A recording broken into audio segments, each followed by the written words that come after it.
As we close our eyes, open our hearts, we declare this a sacred space, wherever you are right now. You are sacred, you are holy, you are divine. And so as we become aware of our breath, we're present right here, right now. Open and available. Giving ourselves this time and this space to unwind, relax, release, be present, putting aside whatever cares, worries, concerns, thoughts about the past, or anxiety about the future, to just rest in knowing all that we need is here for us. All that we need to be, that we can be. All that we need in order to support us on our path is always available. So we reach out, we say yes. We invite divine wonder, grace, compassion, and love, filling our hearts, filling our physical forms, filling our minds. We are love and we are light. And so it is. Amen. We're so blessed to have you here tonight, Reverend Shirley. Reverend Karen is off tonight, and bless her, she'll be back next week. We have Jamaica Correa singing with us tonight. Wonderful service for you tonight. Thank you all for being here. We're going to begin with our mantra chanting of Om Shanti. It is a mantra for peace in the body and peace in the mind. And tonight we also chanted for peace in the earth. Please sing with us. Let there be peace in my mind. Let there be peace in the earth.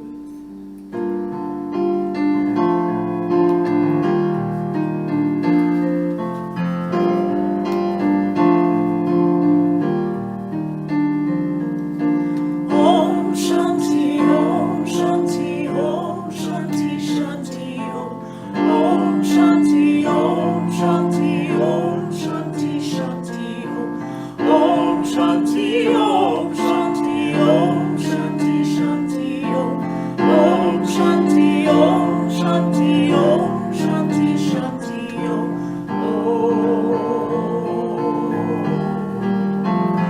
Om Shanti, Om. Peace inside my mind, God and only God is moving me.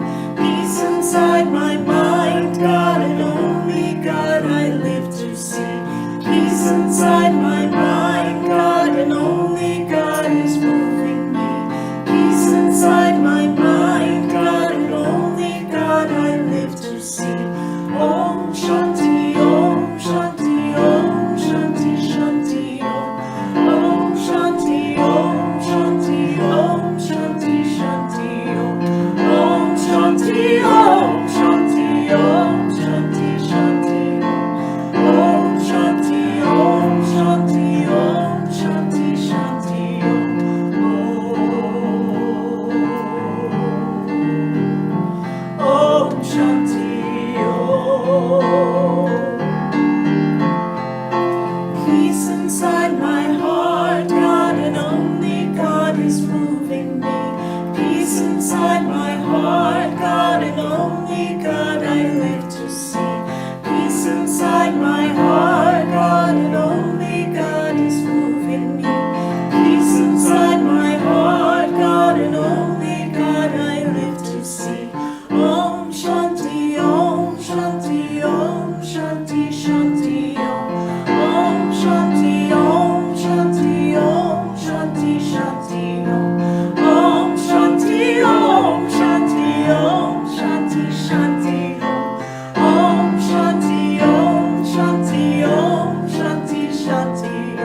inside the earth, God and only God is moving me.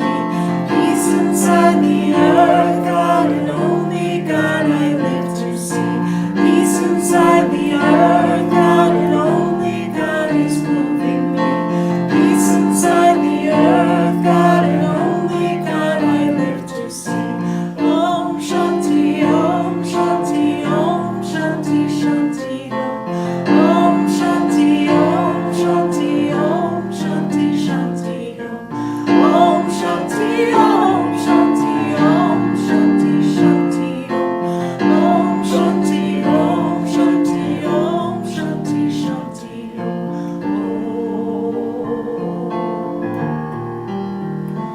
Om Shanti, Om.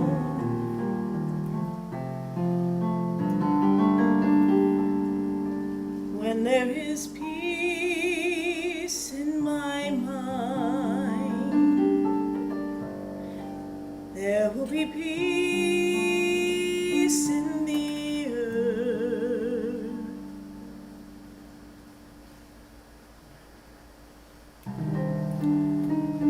So let's move into this chant of releasing.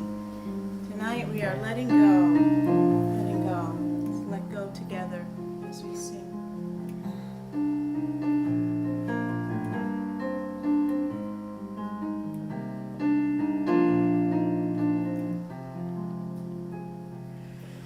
I'm letting go of what holds me back. I'm letting go of the fear. I'm letting go of what holds me back. Knowing the presence is here. I release. I release. I release. I release. Oh, I'm letting go of what holds me back. I'm letting go of the fear. I'm letting go of what holds me back. Knowing the presence is here. I release.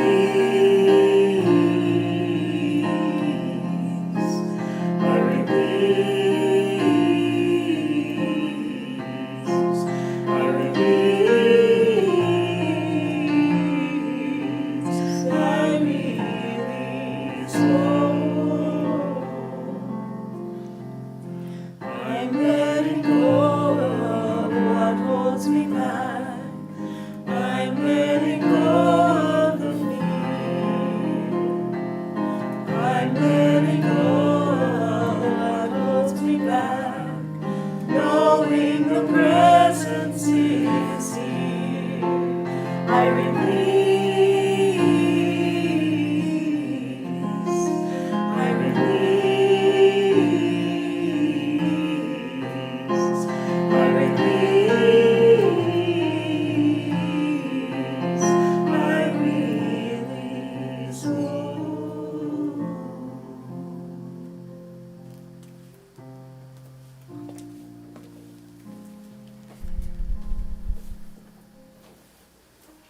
And so we turn now within, closing your eyes if you haven't done so already, as we move into a time of meditation and stillness. Bringing your awareness to the breath, taking in a deep cleansing breath and releasing.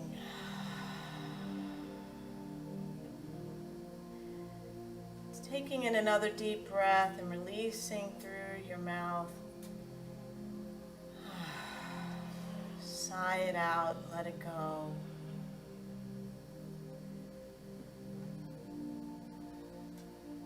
Feel the relief in your body from having allowed your breath to support you,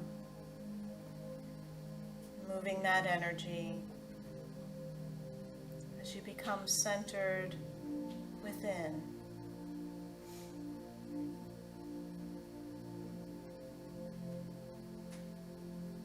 Bringing your attention to the natural movement of the breath, in and out.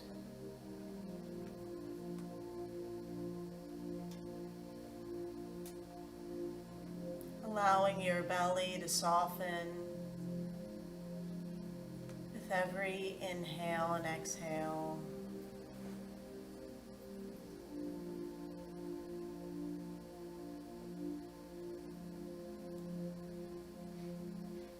Feeling ease in the breath.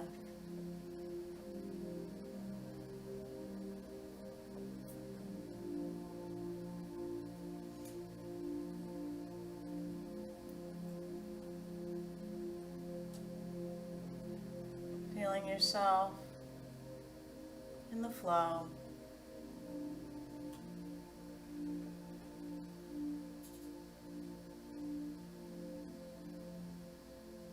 Knowing that now you are free to let go. To let go. So I invite you now to check in with your heart and notice what you may have been carrying there.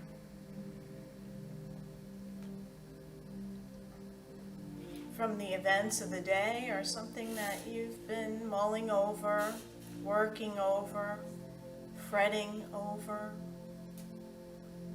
What is there that wants to be seen tonight?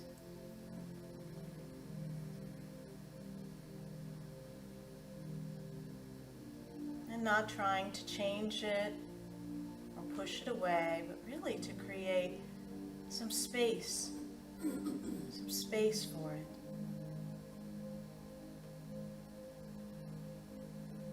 By breathing and being with what is present.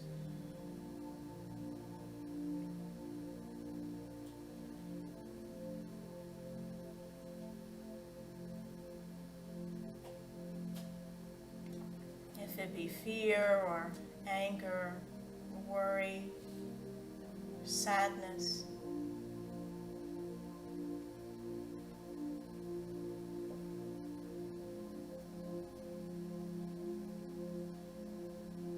Allowing yourself to feel the sensations that are present in the body, in your heart, in your body, whatever you may have been carrying. Breathe into it and give it some space to expand.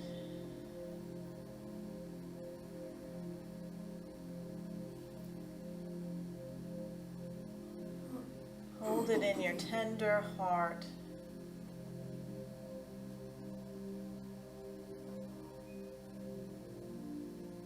That it is witnessed by you and acknowledged and honored as a part of your life experience. In no way wrong or bad. It simply is an emotion, feeling that has shown up. And perhaps it has been with you for a long time.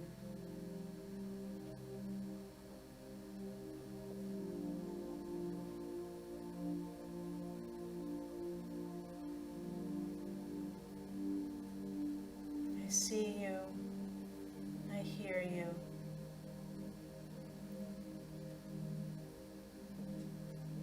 I am willing to feel this feeling now.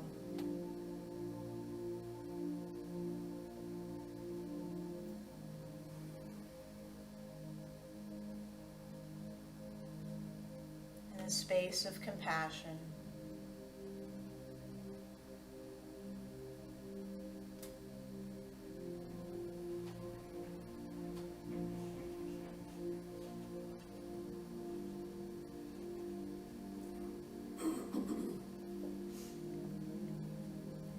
as you are witnessing this, see if you can identify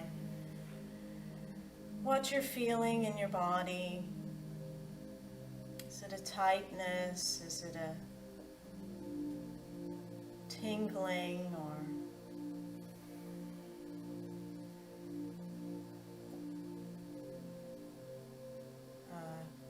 pain or anything you might be feeling as you hold this emotion, and just be with it and just notice what is that sensation and where does it reside in the body.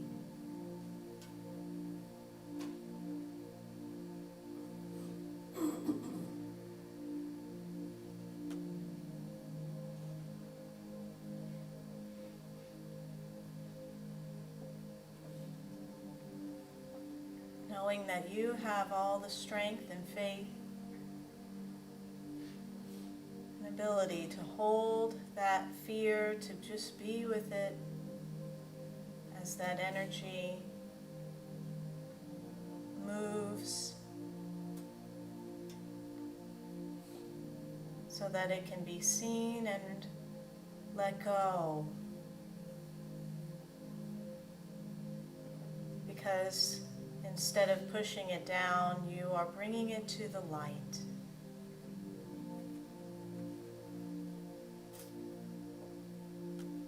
Bringing it to Spirit's awareness.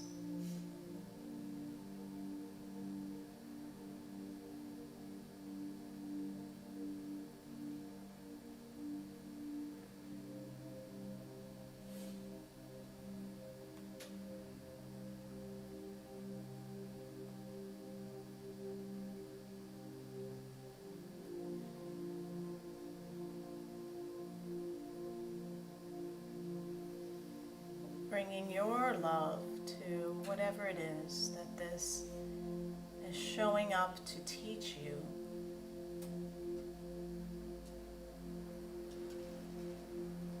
You are willing to learn, to change, to grow. This gift of this experience that has been presented through the circumstances of your life to lead you into your next beautiful unfoldment of yourself.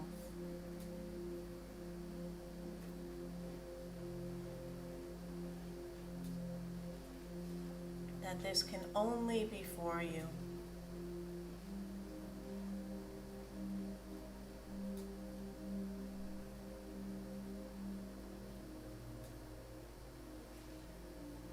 So we bless it,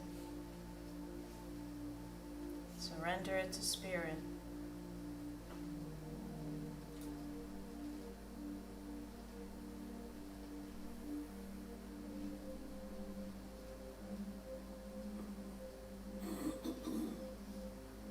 And feel the freedom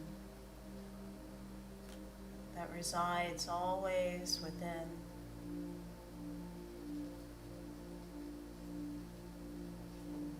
Power and presence in which there is no fear.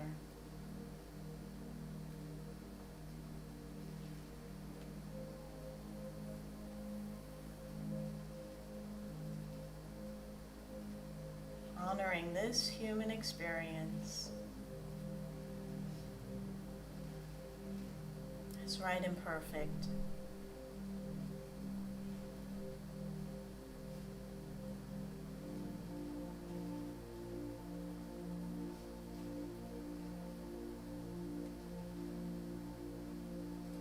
So it is, and so we let it be. Amen and amen.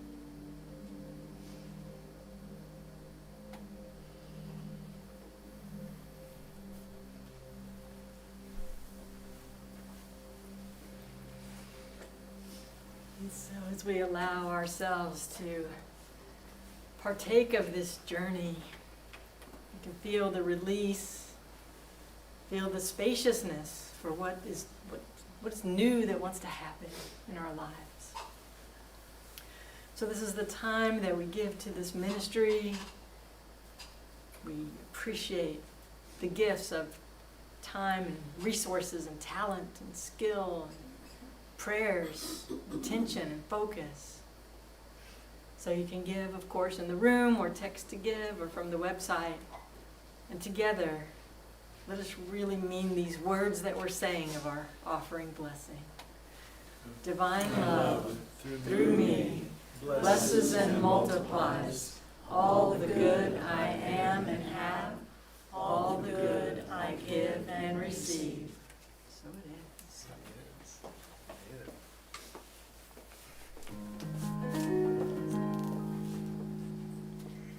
Can I just let go? Can I just let go? If I can let go, the darkness will fade. If I can just let go, there's a light all around. Pain in my thought has kept me holding on, but I feel like letting go. I'm ready to run and I'm ready to leap into what is real. I got a sweet invitation, a mandate of ecstasy. Let go of your will, drop your tools and follow me. I am the life within you. It's time to be free. I feel like letting go. Let go, let God, let go. I feel like letting go. Let go, let God, let go. If I can let go,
sounds fun.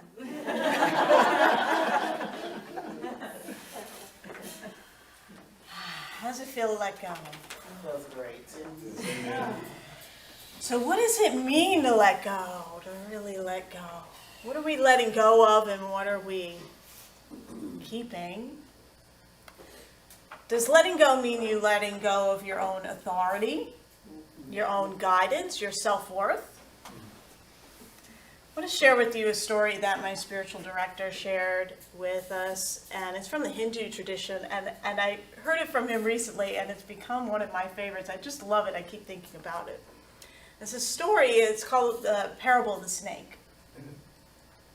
And it's about these cowherd boys who used to tend to their cows in a meadow where there was this terrible poisonous snake that lived there.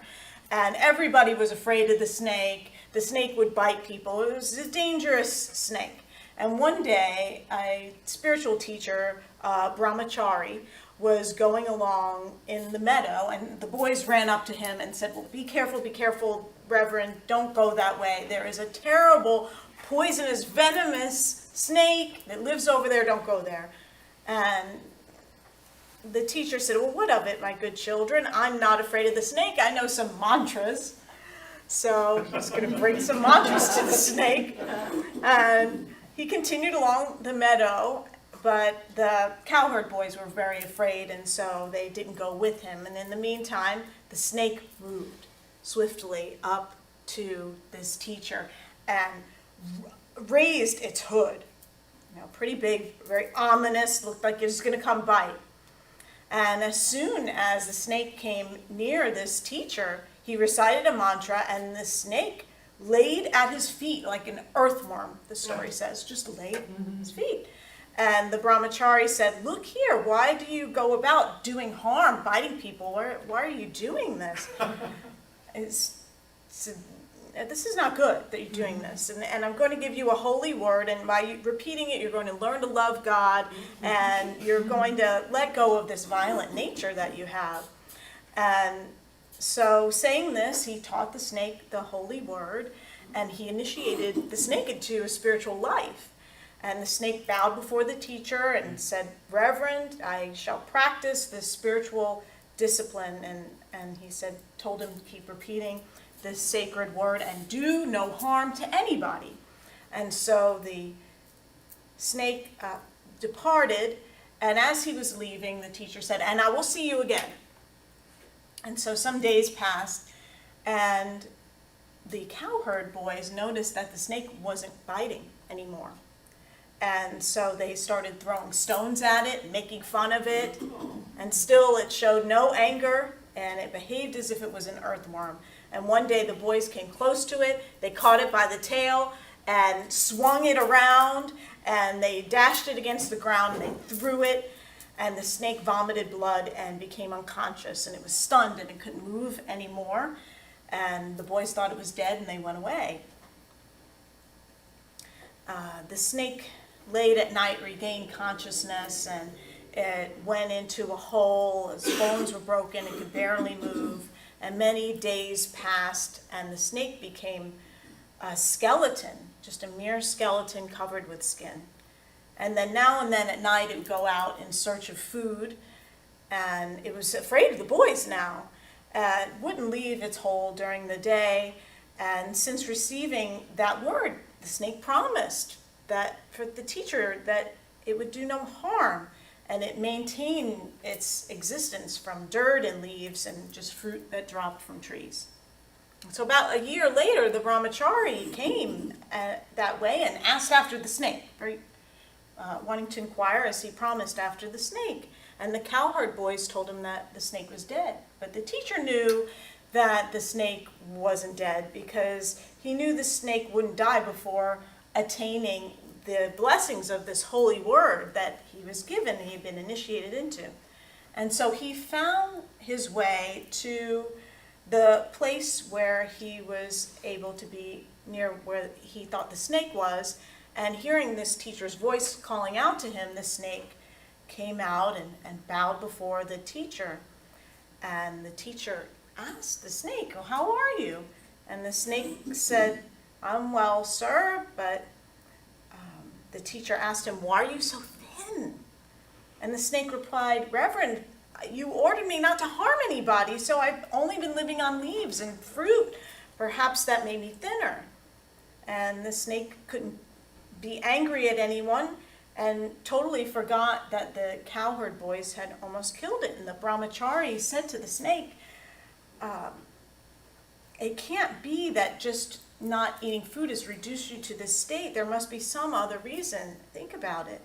And then the snake remembered that he got beat up by the boys and thrown against the ground, and he shared that happened with the teacher, and he didn't realize, or that they didn't realize, that he was now a spiritual snake, and they were treating him so awful. And how could they know?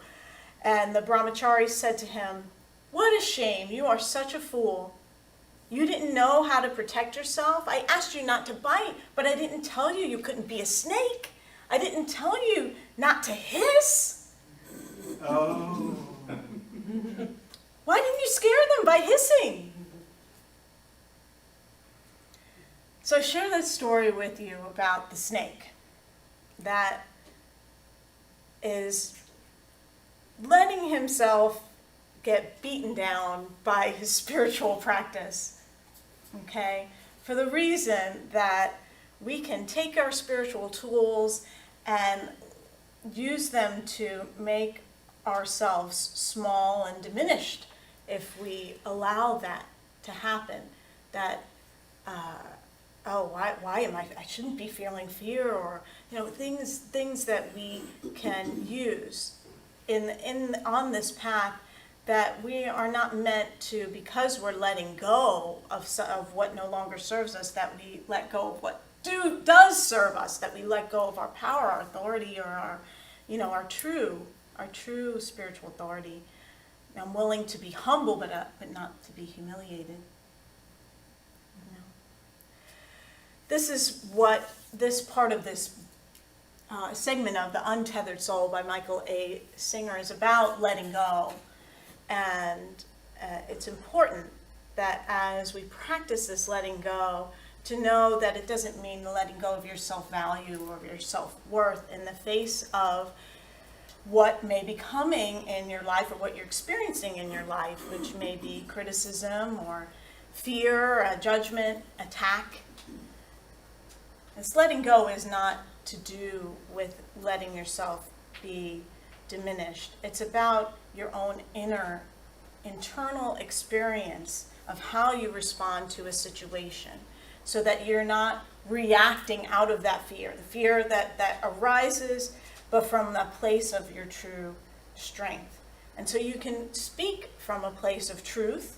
You don't have to just let people walk all over you. I think sometimes a spiritual message can feel that way, like, oh, well, now I'm sweet and I'm meek and I'm kind to all life, which means that I become a doormat. So that's not it. That you can speak from your power rather than your defensiveness, and it can take practice to do so, because sometimes we can be triggered and become unconscious because of that, right? So the thing that we have the hardest time letting go of, as Singer tells us, is fear. Fears. Some people use that acronym, false evidence appearing real. It's fear. Now the boys avoided the snake because they were afraid of it.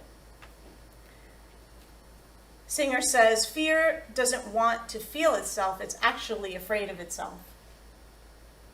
Interesting, that fear doesn't want to feel itself, it's actually afraid of itself. So we get afraid of having fear, and then we can try to control and organize our life so that no fear can come in, right? We'll have no situations where there will be fear, and by creating that level of trying to control your life, do you think there's a lot of freedom in that life? When you can get to the point where you can get taken over by the desire to avoid fear itself and just feeling it, and it can limit you in pursuing your dream and living a life that you really want to live, because I might feel that fear, And of course, anything that we're feeling now is connected to something in the past. Something most likely from your childhood.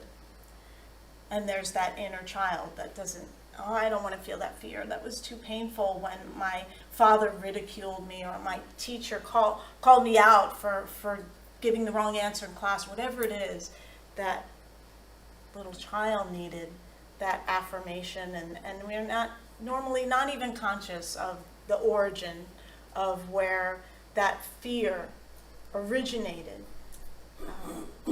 that brought us out of our natural state of being in the present moment, that you can see babies are just, so there with you, and so just in the moment, and then as the ego develops and unfolds, and we start responding to life in different ways. And so we utilize our mind to manipulate life to avoid fear. There are two approaches to fear. You can recognize that you have it and work to release it, which was something we were doing in the meditation tonight. Or you can keep it and try to hide from it. We can go through extreme lengths, of course, to try to not experience fear. Life has its ups and downs, and that's the thing that particularly in unity, we might think, well, once I stop having these ups and downs and everything's just kind of perfect, then I'll know I got the teaching, right? I'm there if everything just is steady and even and that kind of thing, or well, I love the ups but no downs, right? But if you refuse to accept that life has ups and downs, then you're not able to grow. You're not able to grow because that experience of change and ups and downs, when you embrace that, you recognize it's coming to teach you and help you to grow. So, or we can use it that way, right? So how did we come up with this idea that life is not okay as it is? That one author that I particularly like, Dr. David Hawkins, and he says, like, you think you know what the world is for, but you don't know if you think it needs to be changed. It's perfect the way it is. And so you think, how could it be perfect? There are wars, there's violence, there's all this happening. But if you understood the purpose of it, you'd see the perfection of it. So that's a mystery that we can live into, that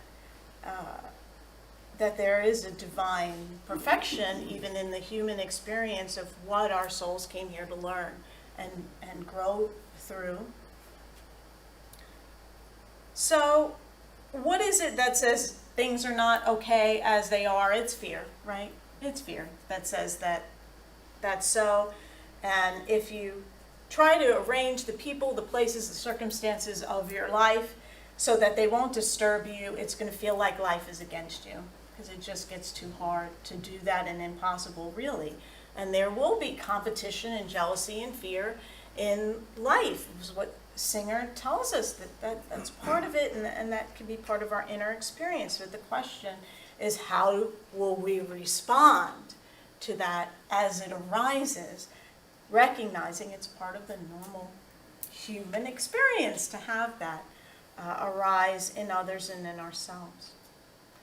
So he shares that life is organized to push us to the edges. So if you feel like you're being pushed to the edge of, like, okay, now I feel like I've gotten enough lessons, give me a break.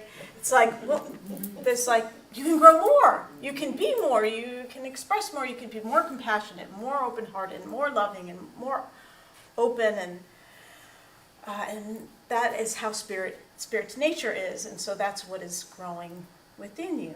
It's like a rock that's thrown into the water. There are ripples that are created in whatever you hold within you by your circumstances. The ripples are created. And that which you bury within you, that is what is forming the roots of your fear. Burying it within, no, your roots are deepening, and that fear is taking more of a hold.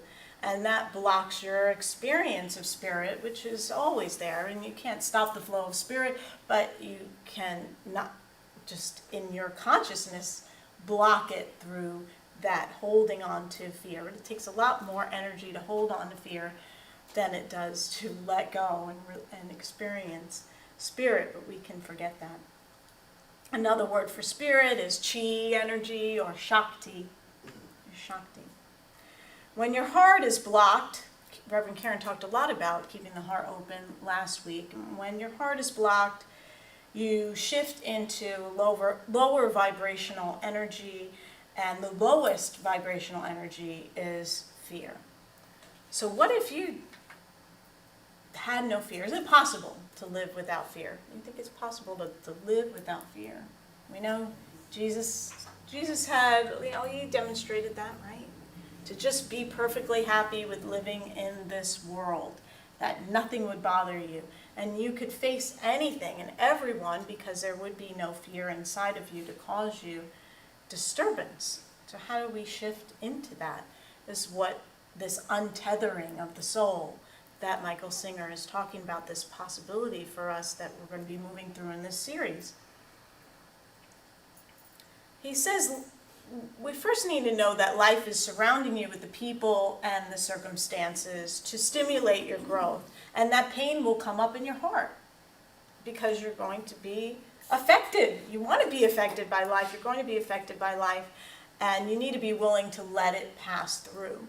This is something that we practice in insight meditation, very particularly is the practice of mindfulness, is being present to what the experience of the body, what's happening in the body, and creating some space to be in the consciousness of witnessing it, being present to it, being in the capital S self, so that you can hold that or be with it so that it will move. And sometimes there are times where I surprise myself even when I'm doing the practice, and it doesn't take that much time for the energy to move when I just let it be there and don't try to push it away. Don't try to wish it wasn't there.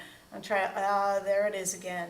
Just like, for me, it's like being tender with a child. Like, yes, there's fear. Just allowing it. And even just feeling, what do those sensations feel like? And I don't even have to label it fear or pain or whatever, like my heart is racing right now.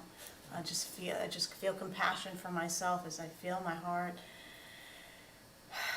Just let it be as it is. It's responding to life and just being with it, being with it, being with it. And it will shift when we bring that openness to it. And that's what we call the witness consciousness, or the self that is a centered awareness. So when you live from that centered awareness by practicing again and again and again, that being present to the inner experience, the inner life, that is when you bring into your outer experience being okay with fear, for one. Just being okay that it's part of the experience and that you can be with it.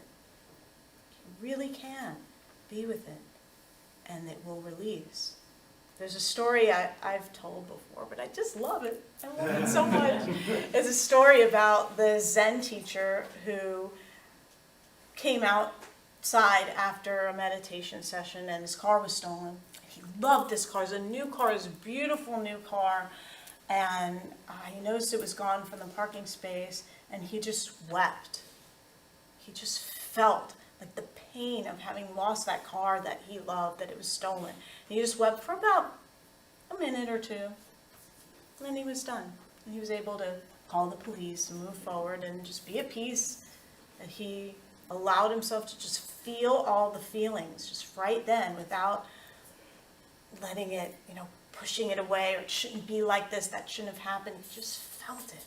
And that, to me, is that's a mastery level, when you really are able to just be with what's present and really feel it as deep as it needs to move through so that you can honor it and let it go and continue to have that peaceful awareness and live from peace.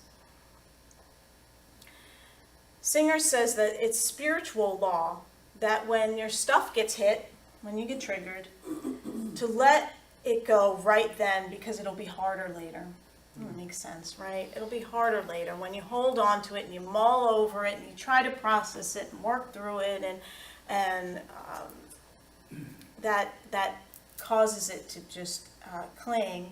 And he says, don't blame anyone, don't rationalize, it is what it is. So to live by the spiritual law, he says, you need these principles. You must be aware that there's something within you that needs to be released. That's the first step. The second is you must be aware that you, the one who's noticing the stuff coming up, are distinct from what you're experiencing. Okay? The experience is not you, your true self, right? It's an experience.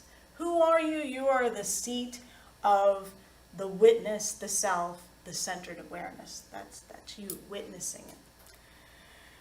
And if you don't let go, notice that the energy of your heart tends to work like a magnet, that you will get lost in your stuff, you'll lose clarity, you may say and do something that you regret, and you can get so lost in it that your life becomes an absolute mess. And in that state, you may quit your job, you may break up a relationship, you may make a choice that is not for the highest and best because you're all in the muck of that and you don't want it and you're resisting it and you're just trying to do whatever you can.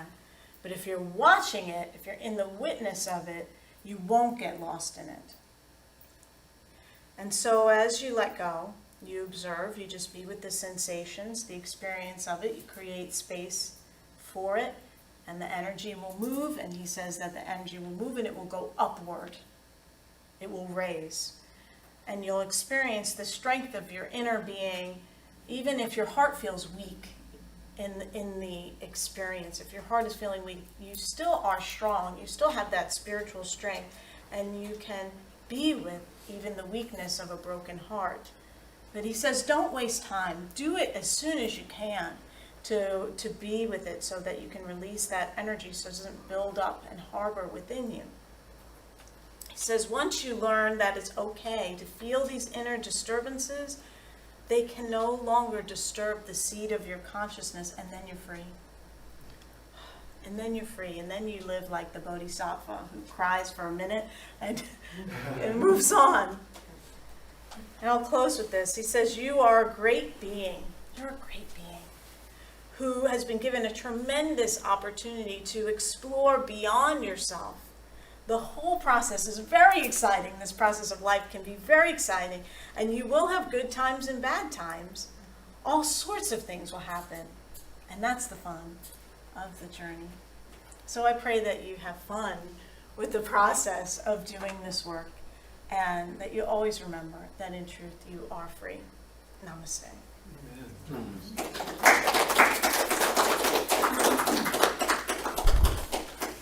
Thank you for that. So I want to summarize to see if Sure. what I really appreciate is that you're talking about fear and processing that, and you know what I got. It's always a trigger, right? We're being triggered by something, usually from childhood, right? So when you're talking about processing it, I think you mean going into that awareness for the healing, right? That's figuring out what is that trigger, what is that need, what is that woundedness, and then healing. But like you were talking about the tender child, the nurturing of that, and that releases it. It completes that conversation in a way, so that you can move on. Definitely. Yeah, we're just experiencing what it is right now, like in the body. Like Robert Brumman always asks, what are you feeling in your body as you talk about that? Just feeling it. Rather, what we tend to do is get in the head, right? And then we want to work through it and just how wrong that person was, and just how right I am. And that's the stuff that he's saying, try not to go into that step. Work with your body and what's present, and let go. I was fascinated by what you started with about, well, what is letting go? You know, it's you notice it and you feel it in real time, process in real time, maybe that's not necessarily the best word, but you feel the feelings in real time, you're present to it, and then let it, it has its purpose. You know, even fear has its purpose because it sort of excites our system. You know, it makes our brains a little faster, it makes our reactions a little sharper, and there are times when that's useful, that's helpful, and then there are times when it's not, you know, when it just kind of sends us into this tailspin. You know, in my life, I have not encountered a more interesting question than what stays the same and what changes. You know, they're friends. You know, it's a pair of questions that must be asked in tandem.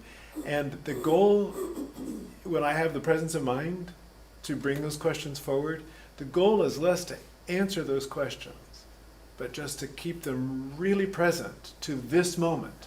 Like, what changes, what abides, and what changes. And sometimes if I can just sort of stay in that space, then I can feel the body sensations, the fear, or the stimulation of the moment, and not get too hooked by it. Yeah.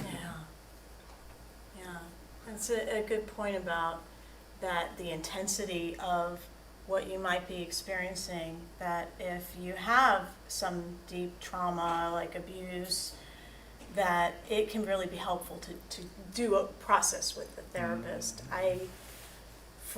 When I was in ministerial school, you process everything in ministerial school, and I had a therapist who specialized in EMDR, and I look up what that stands for, I don't remember, but how it works is it's this bilateral brain stimulation, and it's like you bring up what's happening in your life now, and then you go back to, well, what happened, what did that connect to in your past, and you go back, and you go back, and it helped my brain to get back to that originating, or what at least what my brain could remember, Right. of that originating situation, and to bring balance around that. And it was really helpful for me to have a therapist to do that with, because I had that support in witnessing that, so that I could heal it, and then I can, learn to do it on my own as I learn the skill of doing that.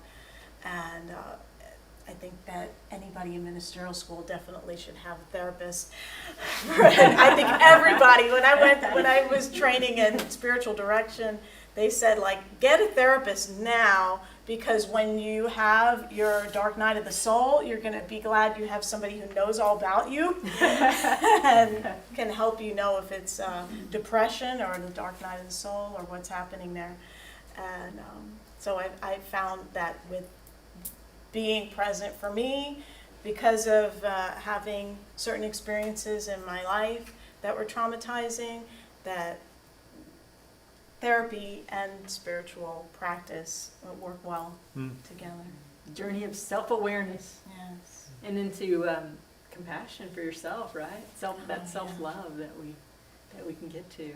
And I really appreciate you talking about fear as not something to avoid. Like, it's not necessarily a bad thing.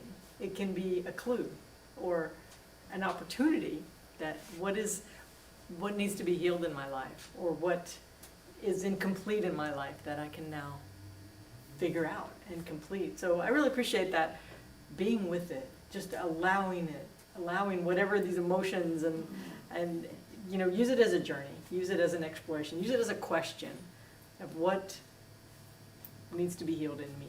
Oh, yeah. It's almost like a tell, if you're playing poker or something like that, and your body reacts. It is interesting, though. I have heard spiritual teachers say all feelings are valid. All feelings are valid, period. Just like a wholesale blanket statement. And I get it, I think, at the level of the intention of it having been delivered, that what others think or even what I think about my feelings is quite beside the point. What I'm feeling in this moment they're my feelings, and they are valid without defense. I get that, and I kindly assert that many, I'm not going to say all, but many, most, almost all of our feelings are based on perception, which may or may not have anything to do with the truth or reality. And so the feeling that then is inspired or caused or triggered by a circumstance, the feelings are valid, but based on a myth. And so I'm always kind of like, it's interesting just to kind of chew on as an idea, but as far as a creed by which I live my life, I haven't always known where to put my foot whenever I stumble onto that experience. I'm curious if So either I of you... have there's an equation that I learned, which is a bodily reaction plus a conversation equals an emotion. And you can do it the other way too. So a bodily reaction or a conversation, either one of those can come first, and that equals an emotion. And the classic example is you see something on the floor, you think snake, then you realize it's a rope. It's just a piece of rope. So you've changed the conversation, but your body's going to have a reaction based on what you're saying, that perception. So I think it is effective to question the conversations that are going on, because I can see we could become really self-indulgent with a teaching like my feelings are valid, and I'm just going to wallow and spew my feelings because I'm entitled to have these feelings. Well, or I could change the conversation that's going on in my own mind, and go into the self-awareness instead of, well, you made me feel this way, right? It's just like, oh, what's happened? What's going on in me that's bringing this up? And can I change that conversation? Yeah, that's brilliant. One thing I found that's helpful is discerning the difference between a perceived threat and a real threat, because we experience them internally the same. It's like, is my life in danger, or is it triggering some stuff? So that helps me to get grounded. There's not a real threat happening right now. I'm not in a burning building. Yeah, that's good. Yeah, but we couldn't react like we are. Oh yeah. Start sweating. You start constricting. Look for the door. Yes. Start. Belly breathing is helpful. Yeah. Well, thank you, Jeanmarie. That's you. very inspiring. It's Yes. beautiful. Thank you for exploring this topic of letting go. So now we get to pray for others, for ourselves, for the world. So inviting us again into that internal space.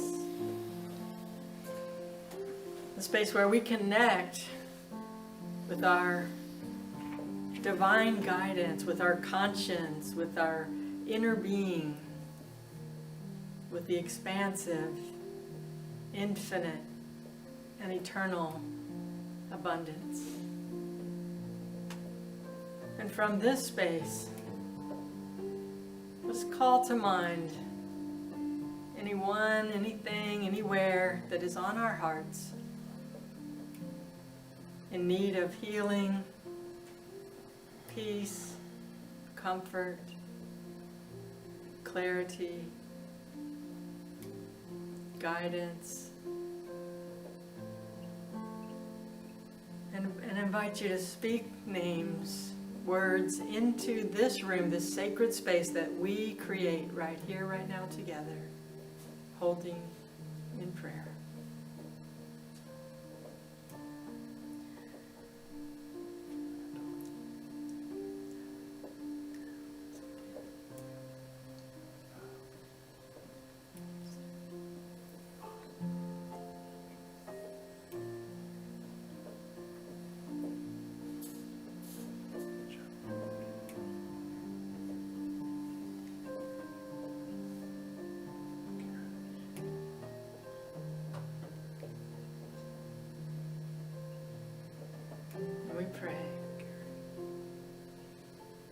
we allow love to emerge through us as us, healing, bringing light, bringing wisdom, bringing comfort, being the change, creating this beautiful oasis, this campus, this community, this activity that we call Unity of Houston. Allowing the presence and the power to flow through us, bringing a more peaceful, a more just, a more balanced, a more harmonious world, starting with ourselves, our families, our workplaces, our communities, knowing that we release and we receive.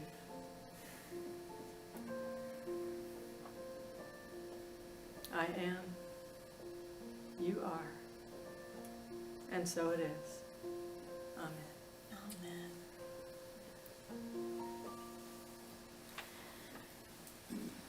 Let's join together now in our metta practice.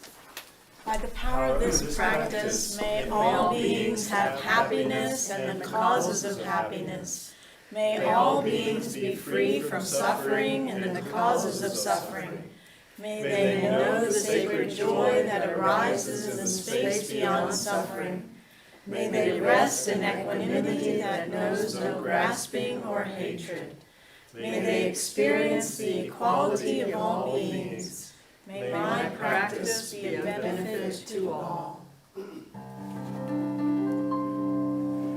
Namaste.